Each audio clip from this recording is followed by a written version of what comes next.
তখন আমার আল্লাহ বলেন, ইব্রাহিম,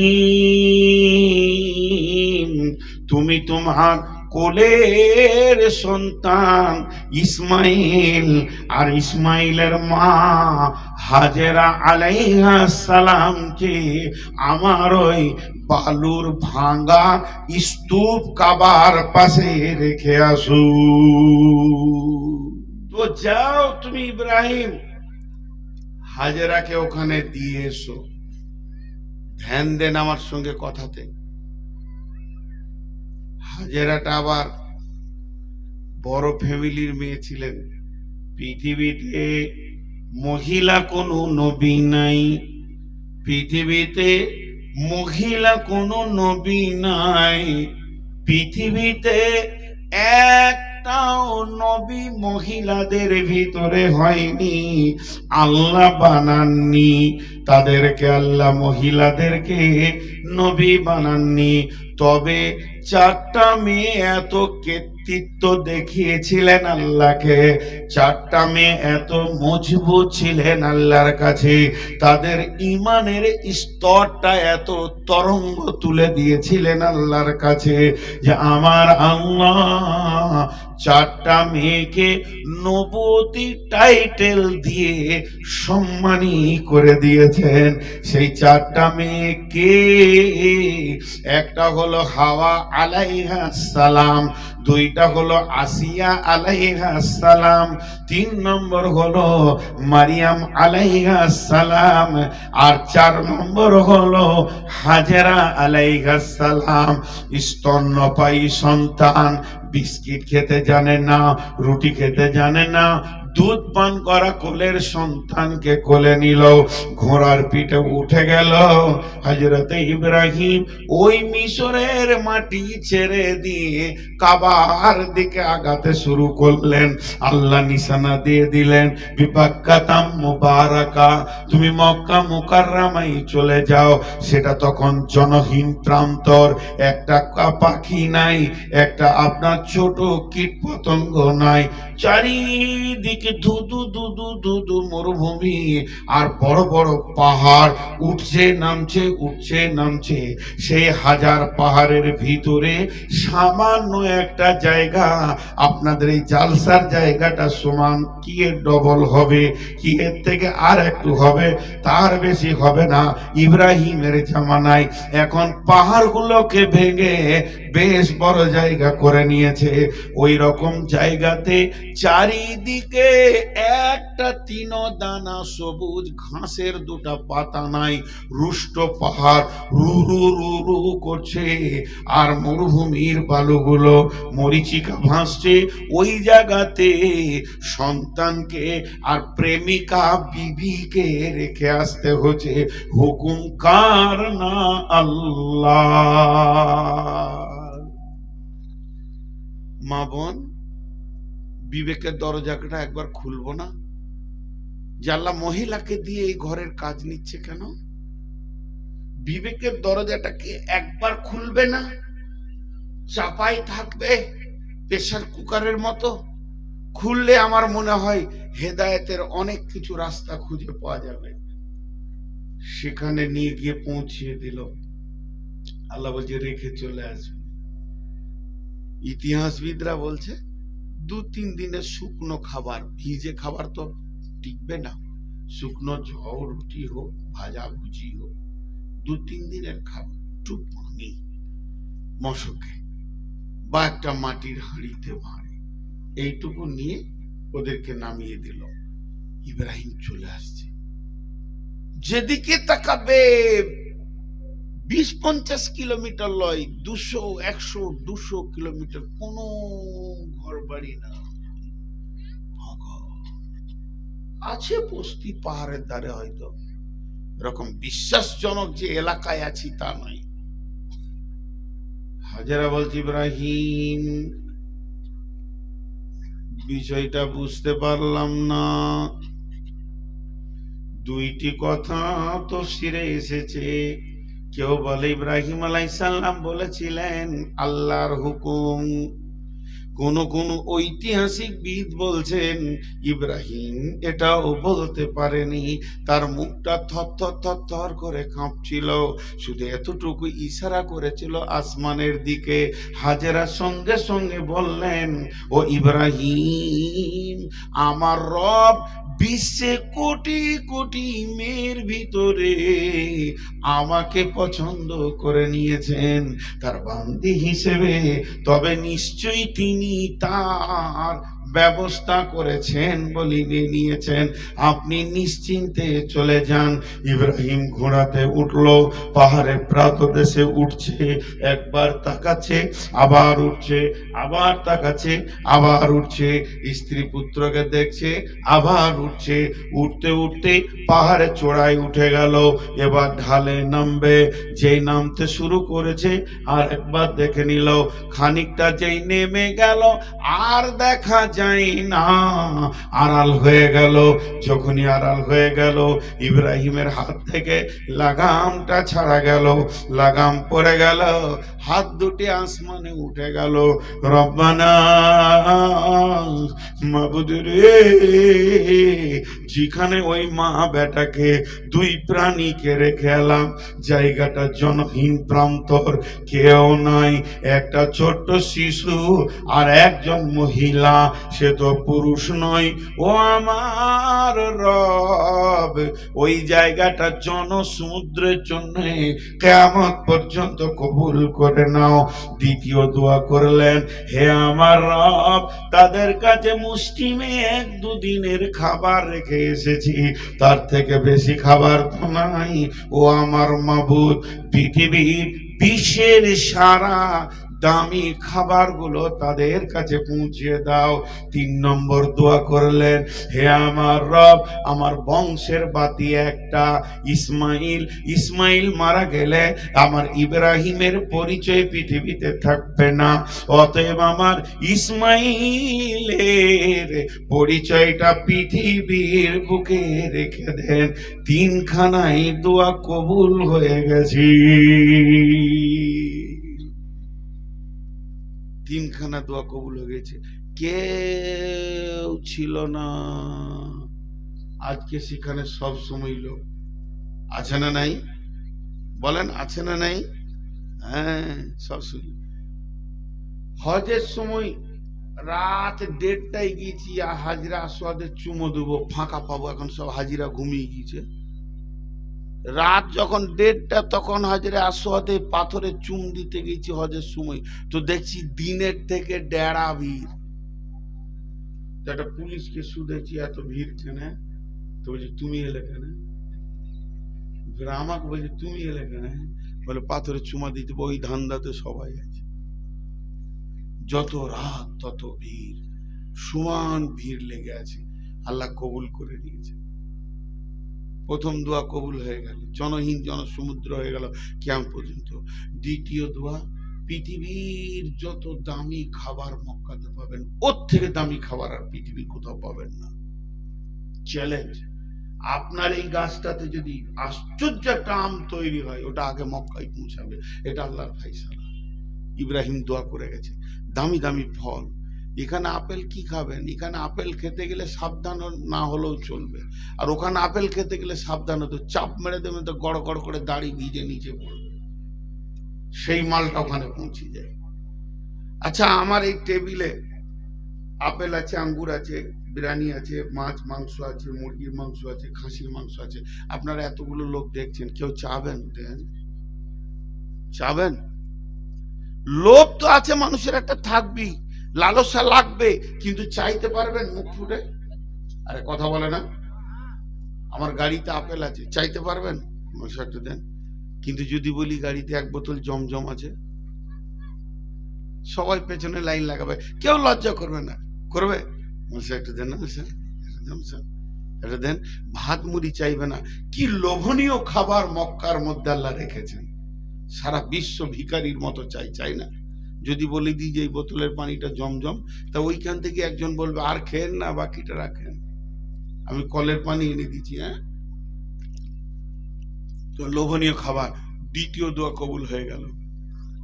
নাম্বার 3, ইসমাইলের নামটা আল্লাহ তুমি রেখে দাও। এর জন্য আল্লাহ তাবারাক ওয়া তাআলা ইসমাইলের বংশ থেকে নবী মুহাম্মদুর রাসূলুল্লাহ সাল্লাল্লাহু আলাইহি ওয়াসাল্লামকে নিয়ে নিলেন। ওই ইব্রাহিম কত বড় কাজ করেছেন বন্ধুরে। আমার আল্লাহ বলছেন ফিহি আয়াতুম মাকাম ইব্রাহিমা।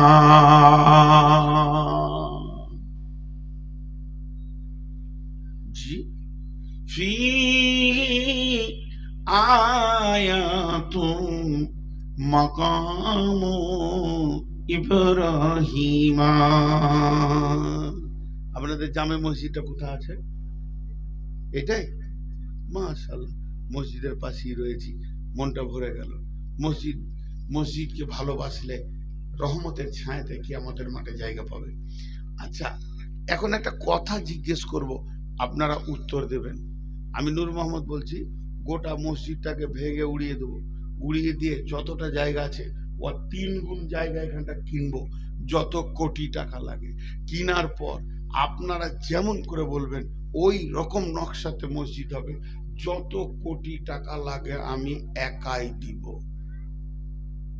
কিন্তু শর্ত হচ্ছে ওই যে মিম্বারে যেখানে খুতবা দেয় ইমাম, নামাজ পড়ায়, মেহরাব, ওর পাশের জায়গাটা 10 হাত বাই 10 হাত স্টেজের সমান বা স্টেজের হাফ আমার নিজস্ব ব্যক্তিগত থাকবে। মানবেন? এতগুলা লোক বলেন মানবেন? ওখানে আমি পানের ঢপ করবো, ওটা আমার থাকবে, বাকি আপনারা যা করবেন করেন।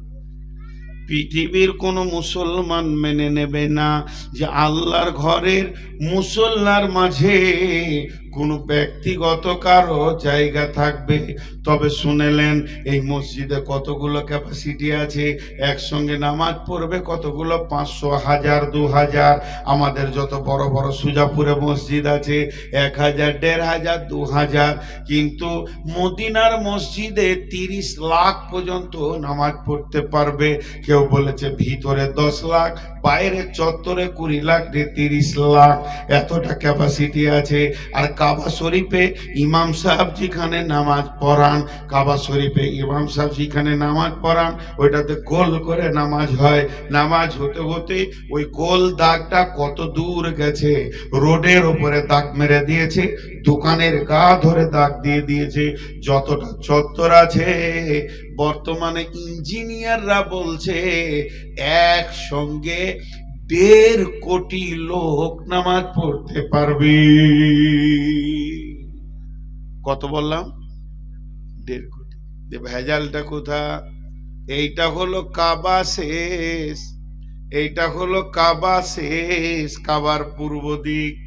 এখানে হলো কাবার দরজা, এই জায়গায় হলো হাজরা আসওয়াদ পূর্ব দক্ষিণ কোণে। আর যখনই হাজরা আসওয়াদ আর কাবার দরজা, এই পাশের জায়গাটা যতটা কাবা অতটা জায়গা, ওই জায়গাটার নাম হচ্ছে মাকাম ইব্রাহিম।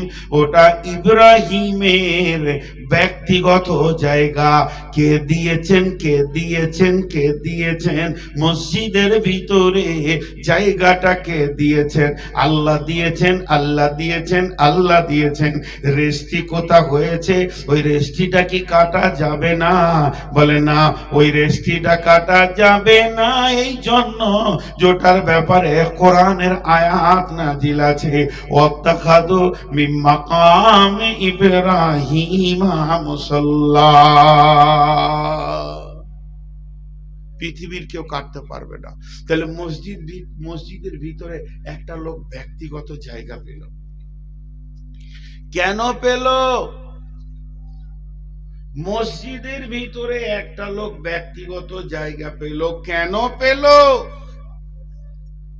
বেটা ছেলেরা নিজের নিজের বিবেকে ধাক্কা মারেন, যদি বিবেক না খুলে তো নিজের হাতে করে কিল নিজের মাথায় মারেন যে ওখানে ও ব্যক্তিগত জায়গা কেন পেল। অথচ কোরআনে কোটেশন মেরে দিয়েছে পৃথিবীর কোনো হাকিমের ক্ষমতা নাই যে ওই দাগ নম্বরটা চেঞ্জ করে আর কারোর নামে করে দিই। আল্লাহ মেরে দিয়েছে কোটেশন ওটা ইব্রাহিমের। একটা উদাহরণ শুনেন। আমার পকেটে একটা দামি মোবাইল আছে, কেউ যদি সরাসরি পকেটে হাত ভরে দেয়, ও কি ওটা আসতে বলবেন? জোরে বলেন কি? চোর। চোর ভালো মানুষ? কে বললে খারাপ? কতজনে চিল্লাই চোর হতে পারি বংশ ভালো। চোরের মায়ের গলা বড়। তো চোর কত নোংরা জিনিস, কিন্তু একটা জিনিস চুরি করলে ওকে চোর বলা হয় না। যত চুরি করবেন তত আপনার সমাজে ভালো নাম হবে। সেটা কি বলেন তো? দিল। দিল, হৃদয়, প্রেম দিয়ে দিল চুরি করেলেন। আপনি আমাকে এত ভালোবাসছেন, আমার দিলটা আপনি কেড়ে নিয়েছেন। তো প্রেমিক যদি কেউ হতে পারে, তাকে চোর বলা। দিল চুরি করলে তাকে কি বলা হয়? প্রেমিক। দিল চুরি করলে কি বলা হয়? প্রেমিক বা প্রেমিকা। যখনই কারো দিল চুরি করে নেবেন আপনি এইখানটা, তখন আমার পকেট থেকে মোবাইলটা অটোমেটিক আপনার হাতে চলে যাবে, আর চোর কেউ বলবে না। ইব্রাহিম আলাইহিসসালাম আল্লাহর দিলটাকে কত আপন বানিয়েছিলেন। আল্লাহ নিজের ঘরের ভিতরে ইব্রাহিমকে জায়গা দিয়ে দিলেন। হাজিরা দেখেছেন পায়ের চিহ্নগুলো এখন আছে, ইব্রাহিমের পায়ের চিহ্ন, একটা পায়ের দাগ এখনো রেখে দেওয়া হয়েছে সেই কাবার চত্বরে। তাহলে তার সে আল্লাহর কত বড় প্রেমিক ছিলেন। এবার চলেন মা আমার বোন আমার, খাবার তো 3 দিনের শেষ, আর বর্তমানে সায়েন্সের যুগে কিলোমিটার মাপ করে দিয়েছে। ইব্রাহিমের বাড়ি থেকে হাজেরা ছিল 750 কিলোমিটার দূরে। শিলিগুড়ি থেকেও কলকাতা আরো বেশি দূরে। এত দূরে গিয়ে রেখে এসেছে, খাবার তো শেষ হয়ে গেছে। মহিলা পানি খায়, খাবার শেষ, আস্তে আস্তে শরীর শুকাচ্ছে। মেয়েদের শরীর শুকালে স্তনও শুকিয়ে যাবে। শিশু ইসমাইলও দুধ পাচ্ছে না। এবার শিশু ইসমাইলের কান্না শুরু করেছে। কিন্তু হাজেরা কত দীর্ঘ, হাজেরা কত আপনার কিনা দীর্ঘ সম্বলিত মেয়ে ছিলেন, কত অটল মেয়ে ছিলেন, ইমানের কত আপার লেভেলের পৌঁছেছিলেন। উনি নিয়ত করেছেন, ওই কাবার মালিক আমাকে ডেকে নিয়েছে, মরবো তো ওরই কাছে মরবো, বাঁচবো তো ওই বাঁচাবে। এবার খোদার যন্ত্রণা সহ্য হচ্ছে না। 2টা পাহাড়, একটার নাম হলো সাফা আর একটার নাম হলো মারওয়া। হযরতে হাজেরা আলাইহিস সালাম একটা পাথরের ছায়াতে ইসমাইলকে শুইয়ে দিলেন। শিশু ইসমাইল কাঁদছে, পা ঠুকছে। ছোট বাচ্চা কাঁদলে পা গুলো এরকম ঠুকবে, পা ঠুকছে, কাঁদছে। হাজেরা প্রথমে গিয়ে সাফাতে উঠলেন। পাহাড়ে ওঠার পর বলছেন, কে আছো গো? আল্লাহর কোন গোলাম, আমাকে কিছু খাবারের ব্যবস্থা পানীয় দাও। এই বলে সে পাহাড়ের নিচে নামলো। আর যখন পাহাড়ের নিচে নেমে এই পাহাড়ে উঠতে গেছে, ওটা এতটা পরিমাণে খাল ছিল যে বাচ্চাটা দেখতে পেয়েছিল না। ওই ক্ষুধার্ত অবস্থায় ওই জায়গায় উনি দৌড়েছেন। আর দৌড়ার পর মারোয়া পাহাড়ে উঠেছে। এবার হলো সাফা মারোয়া, মারোয়া সাফা, সাফা মারোয়া, মারোয়া সাফা। এই করতে করতে করতে করতে 7 চক্কর যখন হয়ে মারোয়া পাহাড়ের ওপরে দাঁড়িয়ে আছেন, আর ছেলেকে দূরে থেকে দেখছেন, আর বলছে, মাবুদ তুমি আমাদের ব্যবস্থা নাও। ইসমাইল পা টুকে যেখানে কাঁদছে, ইসমাইলের পায়ের কাছে একটা নওজোয়ান, একটা যুবক, সুন্দর সুশ্রী চেহারা, এটা অন্য কেউ নয়, ইনি ছিলেন জিবরাইল আলাইহিস সালাম। নিজের পায়ের গোড়ালিটা জোর করে মেরে দিলেন ইসমাইলের পায়ের কাছে। আর যখনই জোর করে মেরে দিলেন, ফিনকি ধরে পানি উঠতে শুরু করলো। আল্লাহর কাবাগাড়ি খুলে গেল, আসমানের দরজা খুলে গেল, আল্লাহর গোডাউনের তালা খুলে গেল। হাজেরা ধরে আসলো, বালু দিয়ে পাথর দিয়ে বললেন জম জম জম, যা দিয়ে বললেন। হাজেরা আরবি জানতেন না, তিনি ইব্রানি ভাষার মেয়ে ছিলেন। হাজেরা আরবি জানতেন না, তিনি ইব্রানি ভাষার মেয়ে ছিলেন। ওটা যদি আরবিতে হতো যে জমজম হতো, জিম দিয়ে হতো, তা উনি যা দিয়ে বলেছেন আজও জমজমে যা দিয়ে লেখা আছে, ঝক্করকে কেউ চেঞ্জ করেনি। পানি জমে গেল, সে পানি এত মধুর পানি। ওই জমজমের পানিতে 3টি গুণ আছে। 1 নম্বরে পিয়াস নিবারণ হয়, ও সব পানিতে, আপনার আমার কলের পানিতেও পিয়াস নিবারণ হয়। 2 নম্বরে অত্যন্ত যদি ভোগ লাগে, দুনিয়ার আপনার পানি আমার পানি খেলে পেটে ব্যথা করবে, কিন্তু জমজম যদি পেট ভরে খান ব্যথা করবে না, ও ভোগও নিবারণ করে। 3 নম্বরে বিশ্বনবী বলেছেন দোয়া পড়ে যদি কেউ নিয়ত করে খেতে পারে তো শরীরের রোগ পর্যন্ত ভালো হয়ে যাবে। আপনার ঈমান যেমন শেফা তেমন। সেই জমজমের কূপের পানি উঠলো, হাজেরা সেই পানি পান করলো। ও মা হাজেরা রে, তুমি কেমন মহিলা, তুমি একা দৌড়েছো ওই সাফা মারওয়াতে, যে জায়গায় উনি দৌড়েছেন। যত বড় মিনিস্টার হোক না কেন, হজ করতে গেলে বাদশাকেও ওখানে দৌড়তে হবে। ও মা হাজেরা, তুমি আল্লাহকে কত আপন বানালে যে সারা বিশ্বকে তুমি জমজমের পানি খাইয়ে দিলে।